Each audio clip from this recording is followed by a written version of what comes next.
Yn gyntaf oll, ga i ymddeheuro am y mod i wedi bod yn stelcian o gwmpas y Pierhead am ryw chwarter awr yn meddwl mae yn fanno o'n i fod i siarad heno. Braint ac anrhydedd oedd derbyn gwahoddiad i draddodi araith yma heno. A heno dwi'n bwriadu ymdrin â sawl pwnc yn yr amser sy'n geni.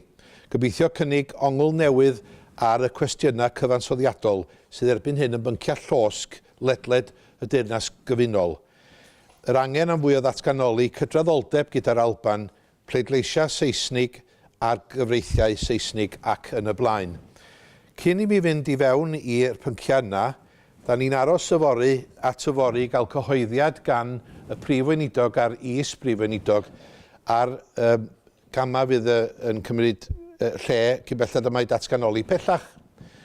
Fe wyddoch chi, mae'n debyg, y bod na griw o'n ni wedi bod yn cydgyfarfod efo yr ysgrifennydd gwladol ers rhyw 3-4 mis.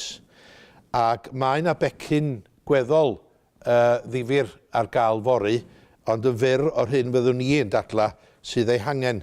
Ac yn arbennig felly, cyn bellad yma i datganoli'r heddlu oedd yn un o bynciau craidd silc, oedden nhw'n argymell hynny, ac rhywbeth dwi wedi bod yn ymgyrchu arno fo ers blynyddoedd, yr angen am system gyfreithiol ar gyfer Cymru, fel democratiaeth newydd, efo deddfwriaeth ac eto heb i'w chyfundrefn gyfreithiol ei hun. Yn y pen draw, fel fydd yr corpus iuris Cymreig yn tyfu, mae'n anorfod wrth gwrs y bydd rhaid i hynny ddigwydd. Dwi'n dadla bod yr amser wedi dod, mae eraill yn dadla fel arall. Ond dwi falch o weld bod na gryn dipyn rwan o fargyfreithwyr o bob siambar yng Nghaerdydd wedi dod at ei gilydd a ffurfio grŵp mwyn hwyluso a y ddadl yma am da hi mellach. Felly, dwi yn dal i ddadla y bod angen, y gwir angen, system neu cyfundrefn gyfreithiol arna ni yng Nghymru. Mae'n bwysig trwy hynny gael gwneud penderfyniadau yng Nghymru mor agos at y dinasyddion ac sy'n bosib. Dwi'n falch iawn o'r cyfle yma wedi cael ers, 3 mlynedd ar 20 mae'n debyg i gynrychioli plaid wleidyddol sydd isio gweld Cymru'n cymryd cyfrifoldeb dros ei dinasyddion. Yn 2015 wrth gwrs, mae anrhydedd o'r fath yn golygu cymryd cyfrifoldebau amhleserus. Mae'n bryd i ddechrau amgyffred y goblygiadau hynny. Gwynllan a roddwyd i mi yw Cymru fy ngwlad, medda Saunders yn 1962, yn siarad y pryd hynny am yr angen i amddiffyn ein hunaniaeth a'n diwylliant. Yn y byd modern, fydd adeiladu amddiffynfeydd ddim yn opsiwn wrth ymdrin ag ISIS a therfysgwyr. Mae bygythiad llethol i ddiogelwch y wladwriaeth, ac os ydym ni am gymryd y camau angenrheidiol, os da ni isio bod yn gydnaws ar sialens, bydd angen arfau cyfansoddiadol, moesol a diwylliannol i wirdeddu hynny. Ond eto, yn bwysicach fyth efallai, bydd angen i ni amddiffyn yr egwyddorion tu ôl i hawliau dynol sydd yn berthnasol i bawb. Mi ddechreuaf os cai gyda'r cefndir cyfagos sy'n ymwneud â hawliau unigolyn, pwer y wladwriaeth a beth y mae hynny'n golygu i Gymru a'n cyfreithiau ni. Sawl blwyddyn yn ôl, traddodais araith yn yr Eisteddfod Genedlaethol yn ymwneud â'r sialens bresennol i glorian cyfiawnder. Ymddengys i mi fod y sialens hyd yn oed yn fwy enbyd o ganlyniad i'r newidiadau llethol mae'r Llywodraeth yn San Steffan wedi cyflwyno i'n system cyfiawnder dros y Senedd ddiwethaf. Erbyn hyn, mae cymorth cyfreithiol ar gael ar gyfer canran isal iawn achosion. Mae'r Llywodraeth yn Llundain wedi cwtogi'n sylweddol ar y sefyllfaoedd lle mae gan yr unigolyn yr hawl i adolygiad barnwrol a i judicial review, sef un o'r unig ffyrdd oedd gan unigolyn i herio'r wladwriaeth am gamweinyddiad honedig. Dim ond hanner ffordd drwy'r ymgynghoriad ar ddiwygio cymorth cyfreithiol, fe sylweddolodd y Llywodraeth yn San Steffan fod nhw wedi anghofio cyhoeddi'r pethau yma yn Gymraeg. Dyma ffaith sy'n cwmpasu agwedd yn gyda'i ofn di-hyd ac amharchus San Steffan tuag at anghenion a buddiannau unigryw Cymru, a nodwedd sydd heb os yn atgyfnerthu'r achos dros sefydlu cyfundrefn gyfreithiol ar wahân i Gymru. Mae gan y rhai sy'n gweithio pob dydd i warchod ac amddiffyn hawliau eraill, hawliau hunan wrth gwrs. Wrth i gorff cyfreithiol y Corpus Iuris Cymreig dyfu, rhaid sicrhau fod yr is-adeiledd cywir yn ei le i wneud yn siŵr fod gan gyfreithwyr, bargyfreithwyr Cymreig yr hawl i ennill bywoliaeth yn bwysicach bod gan bobl yr hawl i gael y cyngor gorau i weithredu'r gyfraith ac i gynrychioli cleientiad mewn yn yr iaith o'i dewis nhw. Gyda chalon drom, rhaid cydnabod fod cynlluniau a diwygiadau Llywodraeth Bresennol San Steffan wedi tanseilio'r hawl hon gan greu diffeithwch mewn sawl ardal ble mae pobl oedd yn arfer cael cymorth cyfreithiol dyn nhw ddim yn mynd i gael o mwyach, meddyliwch am Canolbarth Cymru, enghraifft, ar ardal dwi yn gynrychioli. Heb os, cafodd nerth yr unigolyn ei wanhau dros y Senedd diwethaf. Ac i wneud pethau'n waith, ymddengys fod gan y Llywodraeth obsesiwn ideolegol gyda preifateiddio gwasanaethau sydd i fod i gadw'r cyhoedd yn saff ac yn ddiogel.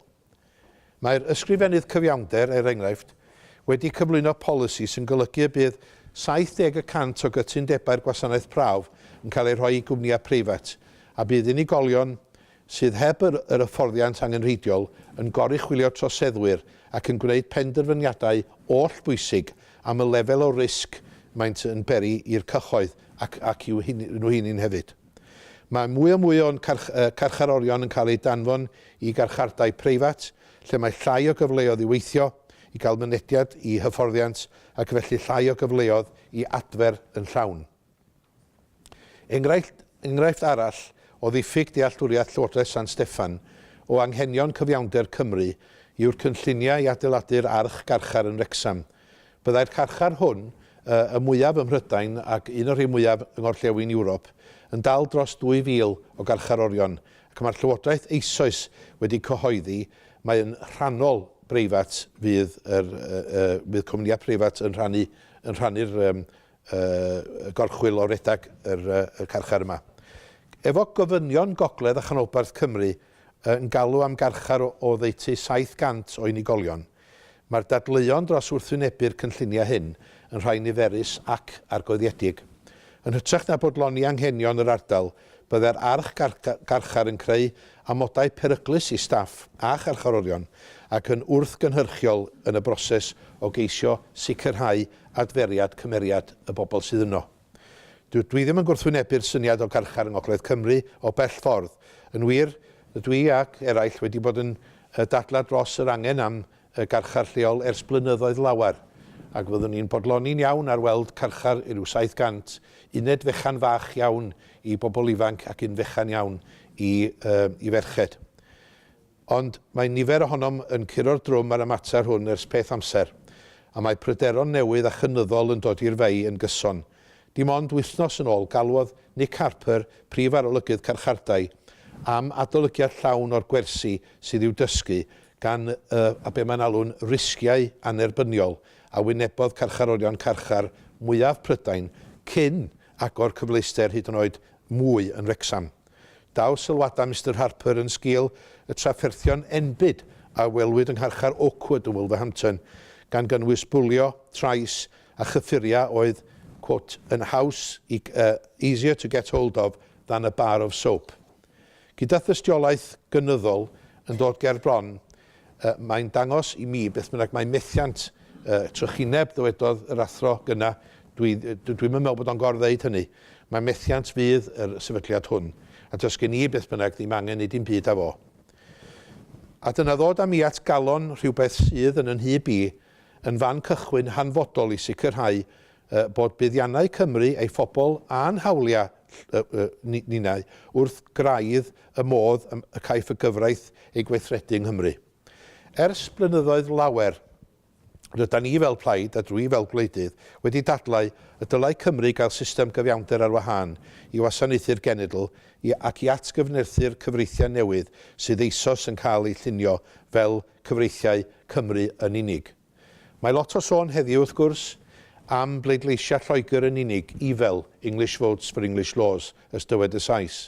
Diben y ddadl yma ydy mae dim ond aelodau seneddol o Loegr ddyla fod ar hawl i bleidleisio ar y materion hynny sydd ond yn ymwneud â Lloegr. Digon syml mae'n debyg, ond ydy hyn yn syml. Oherwydd ar hyn o bryd mae'r system gyfreithiol sy'n sylfaen i'r cyfreithiau sy'n cael eu pasio'n Lloegr yn berthnasol i Lloegr a Chymru hefyd. Rydyn ni ym Mhlaid Cymru wedi hen ddadlau fod cyfreithiau sy'n ymwneud â chyllido yn cael effaith anuniongyrchol ar Gymru beth bynnag o ganlyniad i'r fformiwla Barnett, ac felly rydyn ni fel grŵp yn pleidleisio ar y materion hynny. Rydyn ni wedi dilyn trefn ers blynyddoedd o atal pleidlais ar faterion Lloegr yn unig, lle na fydd effaith ar Gymru trwy Barnett. Ond mae'r pwynt am y system gyfreithiol yn un dyfnach, dwi'n tybio, ac yn bwynt nad yw'r rhan fwyaf o hebwyr yn talu digon o sylw iddo fo yn fy marn i. Gellir dadla tan i'r Llywodraeth yn San Steffan gydnabod y ffaith bod angen system gyfreithiol ar wahân i Gymru, na fydd yna raniad clir ynglŷn â beth sy'n gyfraith Lloegr yn unig a beth sy'n gyfraith Lloegr a Chymru.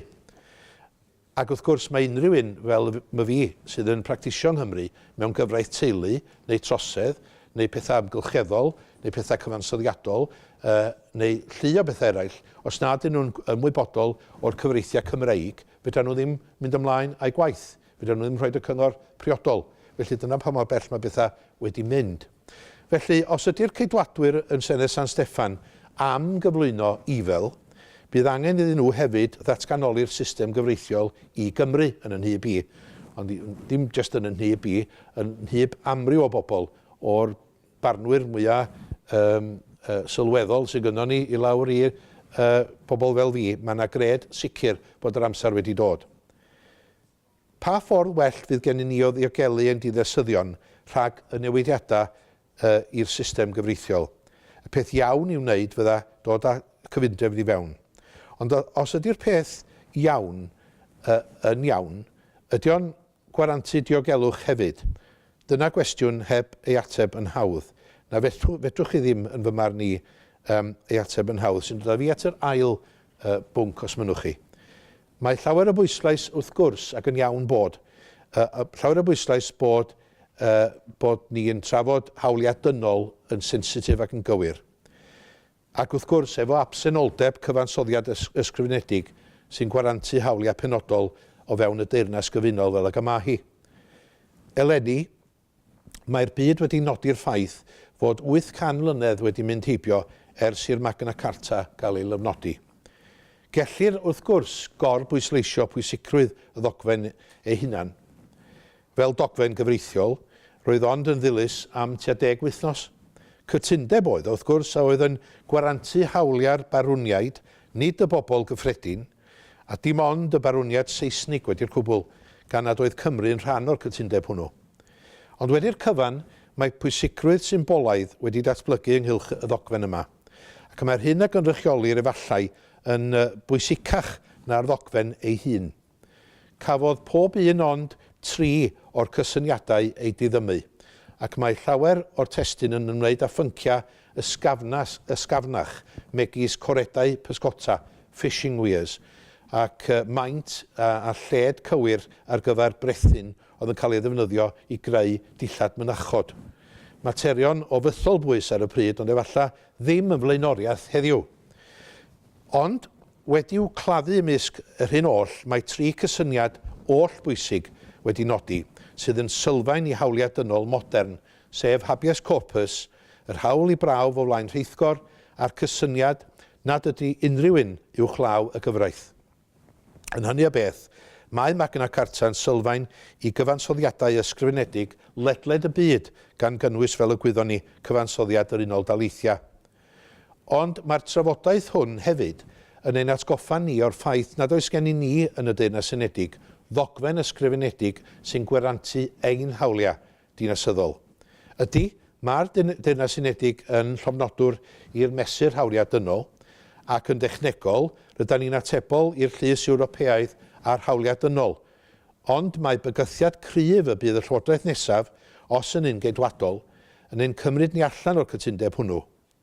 Mae'r Llywodraeth eisoes wedi mynd yn erbyn sawl dyfarniad gan y Llys yma, trwy wrthod rhoi hawl i bleidleisio i garcharorion a thrwy gyflwyno cyfraith newydd yn erbyn terfysgaeth fydd yn gadael rhai bobl heb ddinasyddiaeth hyd yn oed. Yn erbyn y cefndir hwn, mae'r ffaith fod y Llywodraeth wedi diddymmu'r hawl am gymorth cyfreithiol a'r hawl i adolygiad barnwrol yn edrych yn sinigaidd tu hwnt. Os ydym ni yng Nghymru eisiau creu cyfundrefn newydd, mae'n rhaid i ni ofyn pa hawliau rydym ni am ei roi i bob unigolyn, pa hawliau ydym ni am warantu iddyn nhw. Gweitha beth maen nhw'n ddweud ac gweitha beth mae nhw'n ei bygwth i wneud. A ydy ein teyrngarwch yn ymestyn mor bell â hynny? Lle mae'r ffin, dwi'n gofyn? Mae 15 mlynedd bellach ers i wleidyddion greu term newydd, rhyfel yn erbyn terfysgaeth, ac i'r rhai ohonom sy'n arfer trin geiriau yn ein galwedigaeth, roedd yr ymadrodd hwnnw'n un chwythig. Sut meddach chi y gallasau un wladwriaeth fynd i ryfel yn erbyn cysyniad yn unig? Yn fy marn ni, ymadrodd ydoedd a ddeilliodd o fraw gwirioneddol yn ytrach na rhyw fwriad a grewyd mewn gwaed oer. Rhaid cofio mai eiddo i ni, pob un ohonom, mae rhyddid, ac eto y Llywodraeth sy'n barod i wanychu, ac mae'r dasg honno yn llawer haws yn erbyn y cefndir o fygythiadau terfysgol a threisiol. Gwyddai pob un ohonom bod polisiau Llywodraeth pa'n bynnag y bo yn teddu gael ei creu yn y wasg tabloid, ac mae'n anodd iawn cael trafodaeth ystyrlon enghraifft ar bolisi penydiol, heb suddo yn ddwfn i gors gwleidyddiaeth arwynebol. Heb os mae'r rhyfel yn erbyn terfysgaeth wedi dod yn frand rhyngwladol pwerus sydd wedi ei ddefnyddio ac yn aml ei ymelwa fel modd o gyfiawnhau camau dadleuol i warchod gwladwriaethau. Ac mae nifer o wladwriaethau'r gorllewin wedi creu cyd-destun ble fod rhyddid a diogelwch yn ddau gysyniad cyferbyniol, nid cyfatebol. Mae'n wir i ddweud bod rhyfel Irac wedi gwneud bywyd yn ynysoedd Prydain yn fwy peryglus, ond tydi ymateb y Llywodraeth yn Llundain yn hyb llawer, ar draws y sbectrwm gwleidyddol dyn ni'n dweud hefyd, ddim yn mynd i esmwytho'r bygythiad yma o gwbl, ond yn hytrach efallai dwysau'r broblem.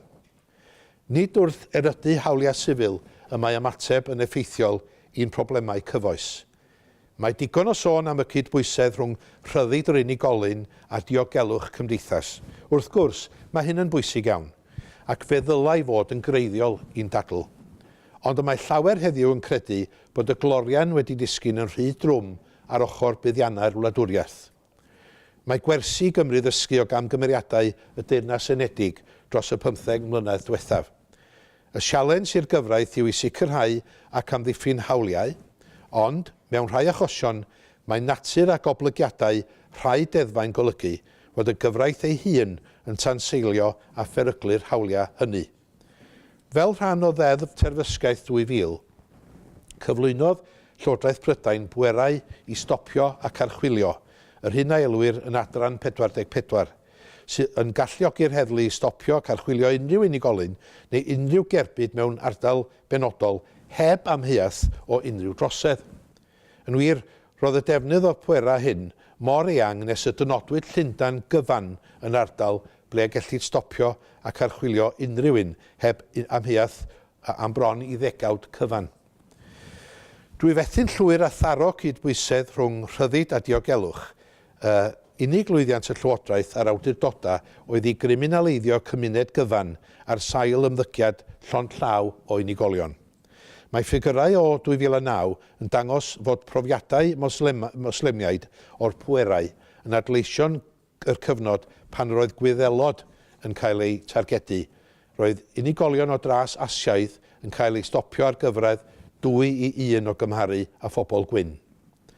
Yn yr un ffordd, mae cadw person dan glo heb dreial yn groes i erthigol 5 o'r Confensiwn Ewropeaidd ac erthigol 9 o'r cyfamod rhyngwladol hawliau sifil a gwleidyddol.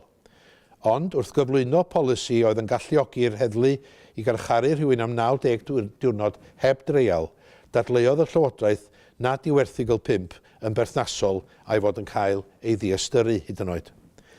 Gwelsom bod cadw unigolion dan glo heb wynebu llys wedi bod yn ymfflamychol yn yr Iwerddon ac wedi peri dwysedd yn y problemau yno yn y 70 a'r 80au. ymddengys nad yw'r Llywodraeth yn dysgu gwersi hanes wedi'r cwbl. Yn yr un ffordd, ers canrifoedd, mae person cyhuddiedig yn cael ei ragdybio i fod yn ddieog nes profir fel arall. Yn wir, un o froliannau'r system yng Nghymru a Lloegr. Ond ers y mesur terfysgaeth 2000, mae yna ragdybiaeth o eogrwydd. Mae'n ymlyg ar y cyhuddiedig iddo yntau yn awr brofi y tu hwnt i unrhyw amheuaeth resymol ei fod yn ddieog, yn gwbl groes i beth fy'r prawf am ganrifoedd, sef i'r goron brofi ac nid i'r cyhuddiedig wneud hynny.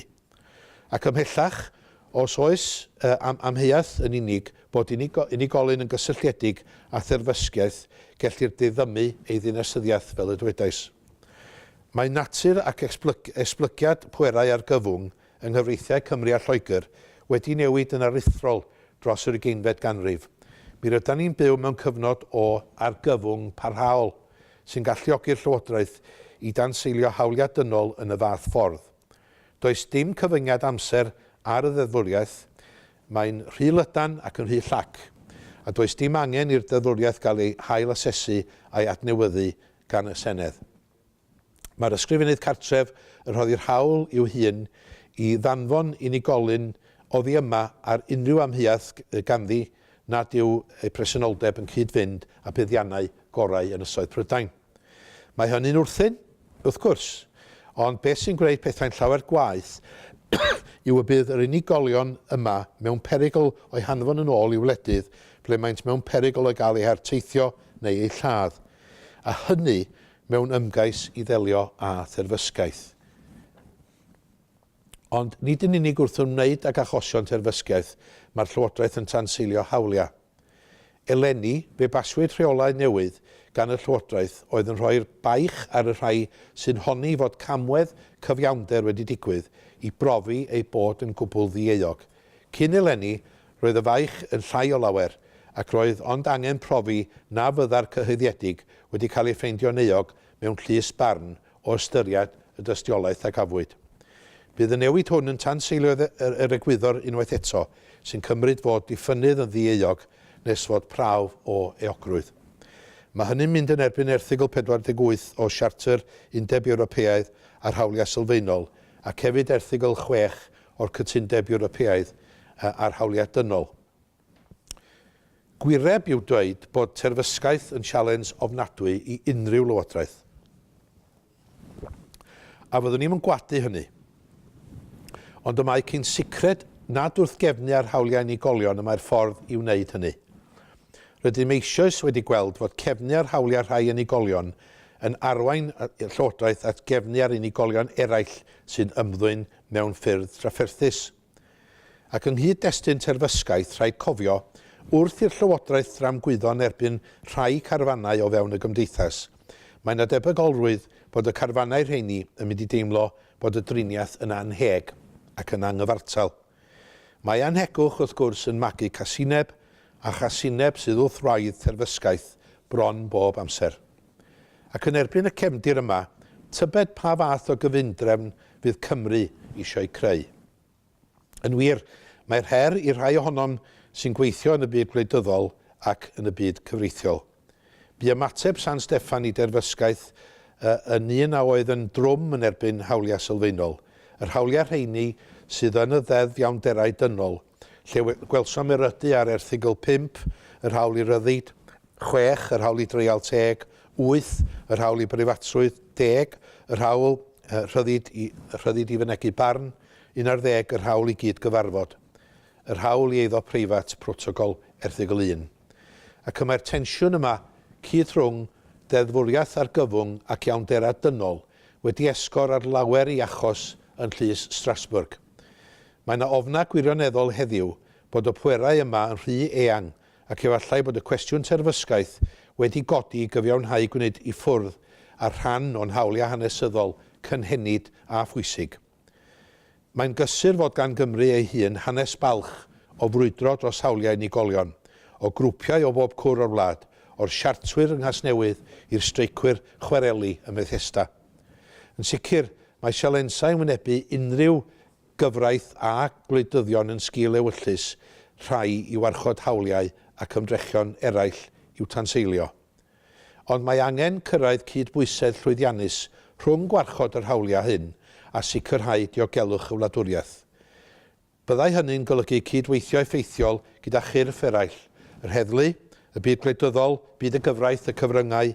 Mae gan bob un o'r cyrff yma gyfrifoldeb i gyfrannu tuag at ymdrechion i sicrhau fod dinasyddion yn rhydd ac yn ddiogel. Ac felly, mae'n gwneud perffaith synwyr i ddadlau y dylsai pob un o'r meysydd yma gael ei datganoli i Gymru yn ddioed. Rydyn ni'n angen pob erfyn yn yr arfdir mwyn sicrhau fod gan pob corff y gallu i gydweithio ac iddyn ni allu gwneud y penderfyniadau polisi a chyfreithiol sy'n angenreidiol ac sy'n dderbyniol yng Nghymru. Wrth dynnu at derfyn, hoffwn atgoffa'r gynulleidfa pa mor sylfaenol o bwysig ydy'r pwnc rydyn ni yn ei drafod heno. Mae'r Oxford English Dictionary yn rhoi diffiniad o hawliau dynol. Mae'n deud, rights possessed by humans, the set of entitlements held to belong to every person as a condition of being human, an entitlement of this kind. Mae gwers bwysig i'w dysgu o achos cymuned Moslemaidd Prydain a Chymru. Yn sicr hynny, yn union fel achos cymuned Wyddelig, dylwn ni ddeud, Prydain ddegawda yn ôl bellach, sef fod erydu a thanseilio rhyddid a hawliau sifil unigolion yn aml iawn yn arwainiadau'n seilio diogelwch cymdeithas ehangach. Yn wir, mae unrhyw dderfwriaeth byrbwyll mewn ymateb i ymosodiad terfysgol yn dwyn i gof dyfyniad enwog Benjamin Franklin. Those who would give up essential liberty to purchase a little temporary safety deserve neither liberty nor safety. Diolch yn fawr iawn i chi.